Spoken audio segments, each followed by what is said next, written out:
काशी विश्वनाथ न्यास के मुख्य कार्यपालक श्रीमान विश्वभूषण मिश्र जी और हमारे बीच में से अभी अभी अपना मार्मिक उद्बोधन देकर के चले गए आज के विशिष्ट अतिथि, सारस्वत अतिथि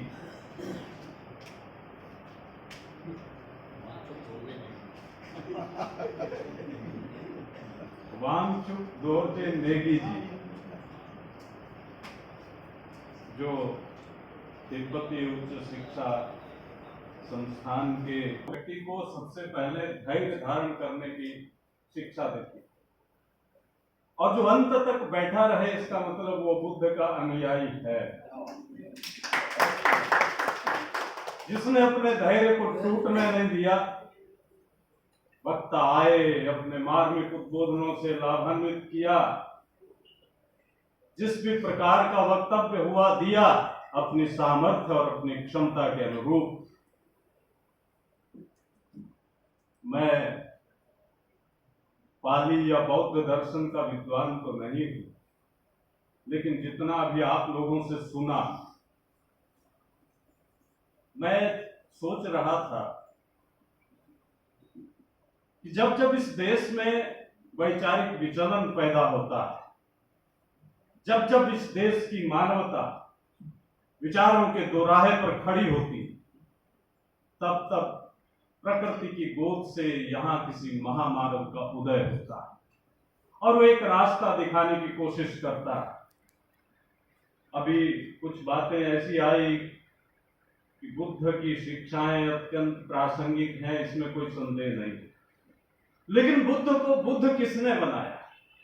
ये भारत की धरती है, भारत की प्रकृति है, भारत की सांस्कृतिक परंपरा है, जिसने बुद्ध को बुद्ध बनाया, सिद्धार्थ को बुद्ध बनाया। यहां जो भी बना वो हमारी इस परंपरा से बना और बुद्ध का अभी अभी वर्णन किया कि वो उनका जन्म प्रकृति की गोद में हुआ। अब सचमुच में जिसका जन्म जिस वातावरण में होता है, उस वातावरण का प्रभाव उसके जीवन पर पड़ता है। मैं तो ज्योतिष का विद्यार्थी हूं। हम ज्योतिष में जीवन के ह्रास और विकास के 4 कारण मानते हैं। पहला कारण वंशानुक्रम, व्यक्ति किस वंश में पैदा हुआ, उस वंश के सहज गुण उसमें संक्रांत होते हैं और वो जीवन के ह्रास और विकास के कारण बनते हैं। दूसरा उससे प्रबल कारण है वातावरण, एनवायरनमेंट। व्यक्ति किस वातावरण में पैदा हुआ, किस वातावरण में पला बढ़ा।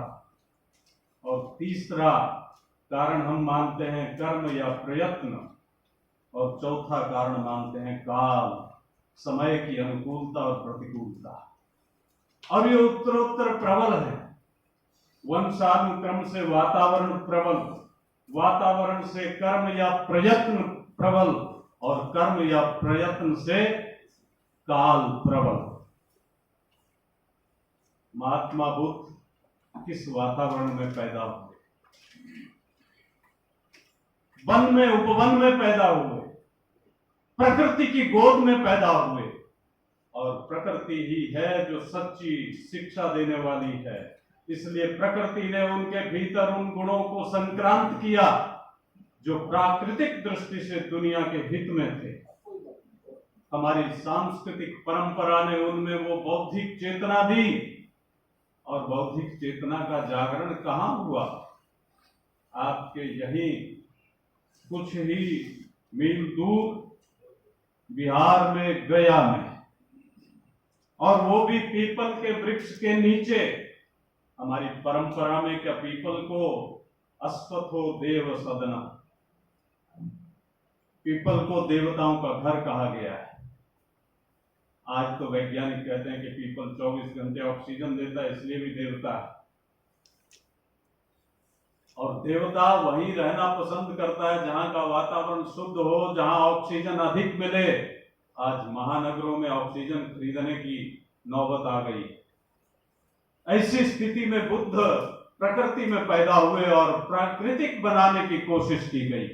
उनके तीनों सिद्धांत हो, अनीश्वरवाद, अनात्मवाद, क्षणिकवाद, या उनको चारों सत्य हो या उनका अष्टांगिक मार्ग हो, इन सब का उदय, इन सब के पीछे वही हमारी परंपरा है, जिस परंपरा के ऊपर ये देश आगे बढ़ता है।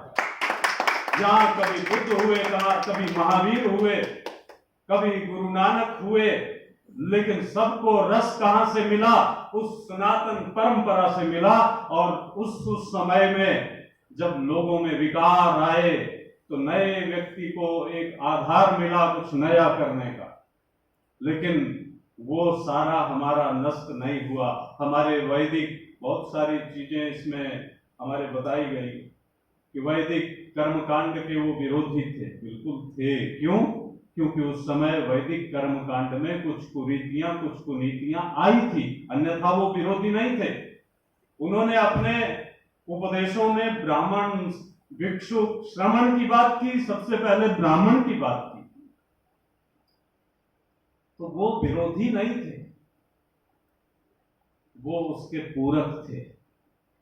वो उन कुनीतियों को हटाना चाहते थे ताकि दुनिया, जो हमारा सनातन ज्ञान है, उसका जो सही उपयोग है, सही लाभ है, वो मिले। मैं एक बात और सोच रहा था कि महात्मा बुद्ध का जन्म कपिलवस्तु में हुआ।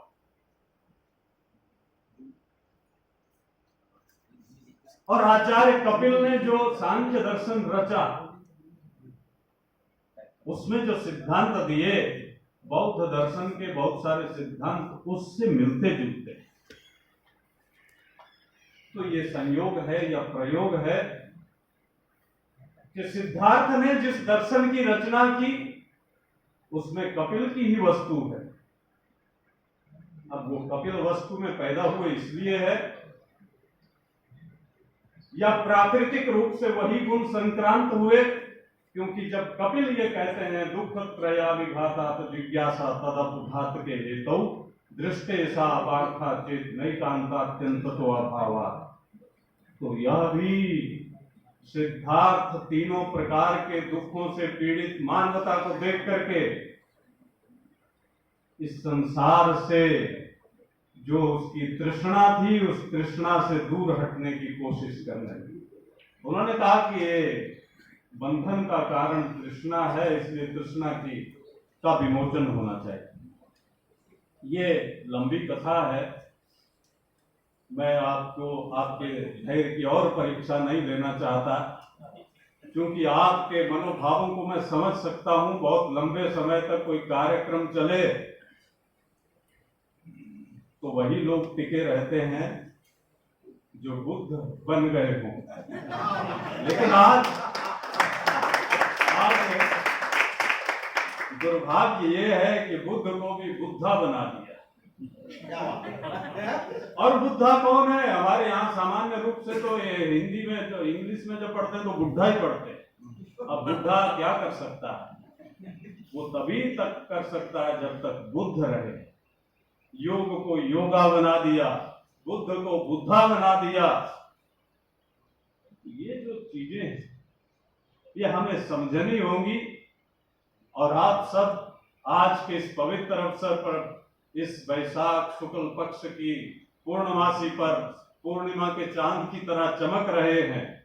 मैं आज के इस पावन दिवस पर, इस बुद्ध पूर्णिमा के अवसर पर आप सबको बहुत बहुत बधाई देता हूं और महात्मा बुद्ध के चरणों में अपना प्रणाम करते हुए बाबा विश्वनाथ से प्रार्थना करता हूं कि आप सबको शक्ति दे, सामर्थ्य दे कि हमारी जो परंपरा है उस परंपरा के आप जाज्वल्यमान दीपक बन करके दुनिया को रास्ता दिखाएं। जब दुनिया दो राह पर आज भी है, उस समय भी थी जब ईसा पूर्व 563 में बुद्ध का आविर्भाव हुआ।